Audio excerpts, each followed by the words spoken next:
Recently, I was thinking about something a friend of mine named Tom told me a few years back. He owns a company in Oklahoma City and was telling me about how someone he'd hired essentially stole from him. And the first question that came to my mind as he was telling the story was, okay, what are you going to do about it? And I asked him the question, and he was kind of quiet for a second, and then asked in his southern accent, Eddie, if a snake bites you, are you going to chase it into the woods to get your revenge? Or are you going to get the medical attention required to save yourself? Basically, are you going to focus on the past? Or on what to do from here forward, right? Basically, he cut ties with the person, but had moved on. Was already thinking about next steps that were best for him, his family, and his business. And I can tell you, since hearing that, it's become an incredibly valuable idea in my life. Especially as you realize that there will never be a shortage of problems. You do what you can to avoid them. You try to steer clear when possible, but adversity will always be a factor. It's about knowing that and stepping into it regardless.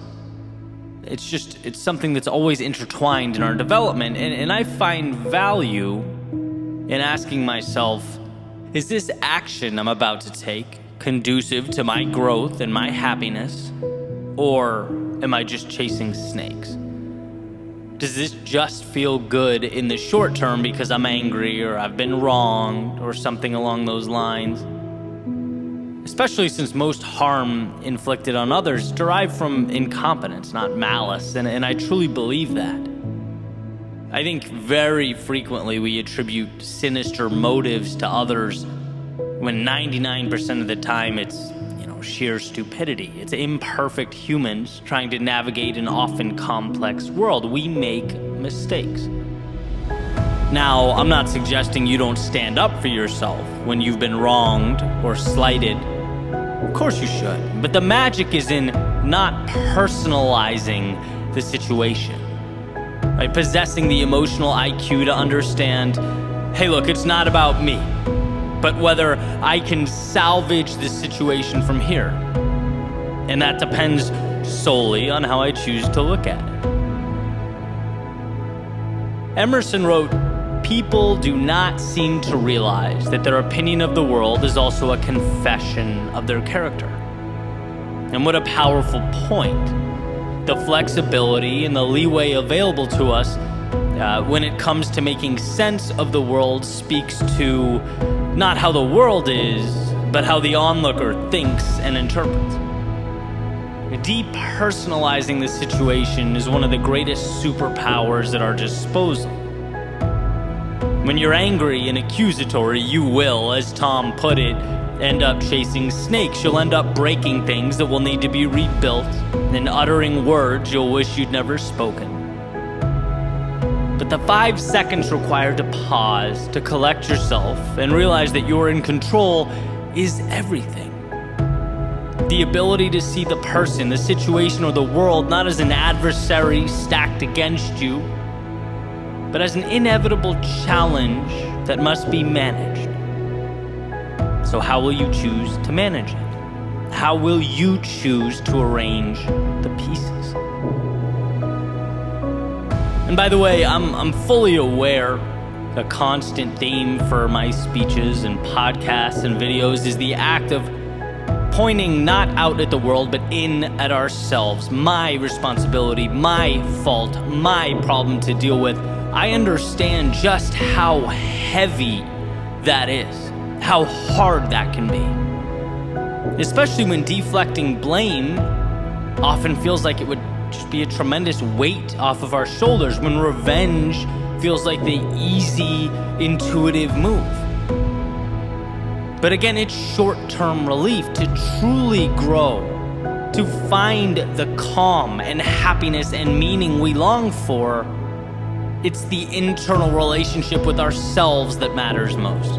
It's the ability to say, I may not have created this, or even, I may have made the mistakes that brought this to life, but I can't fix it. until I look at both the situation and my own reflection and proclaim it's mine now. Let the past be the past. Now it's me and the present. And as far as I'm concerned, the present and opportunity, they are always one in the same, so long as we choose to see it that way. It's not what you look at, it's what you see over and over and over again. Is it happening to you or for you? Is it a problem or an opportunity, a setback or a chance to reset? I want to bring to light a story, one that I've told before, but it's so perfectly representative of the conversation. Jim Rohn talking about two brothers in an abusive household, alcoholic father, terrible childhoods. They grow up and both of the sons have families of their own. One is the exact same as his father. He's abusive and he's angry. And the other one is a great father. He's kind, he's loving, he's supportive. And when asked why, the abusive brother replies, "Look at my childhood, right? How could you blame me for this?" The other brother, when asked, responds, "Look at my childhood, right? How could I let myself treat my family the same way?" And in a way, one spent his life chasing snakes, bitter, resentful. The other one asked, "Well, that was terrible, but what can I do to right the wrong?" One personalized it, the other used it as a lever or stepping stone. And this is, of course, a simplification, but I believe every struggle we face in our lives at its core contains some element of this choice. From the little things to the big things, where do I go from here? It's mine now, and I can choose whether to make it better or worse. Chase the snake into the woods or march forward to find the value and right the ship. Remember that when it's hardest, when you least want to.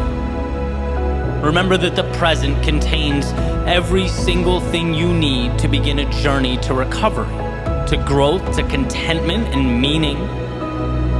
You, on your end, though, need to be willing to slow down the moment. Need to be willing to collect yourself and give yourself permission to take that necessary and appropriate step.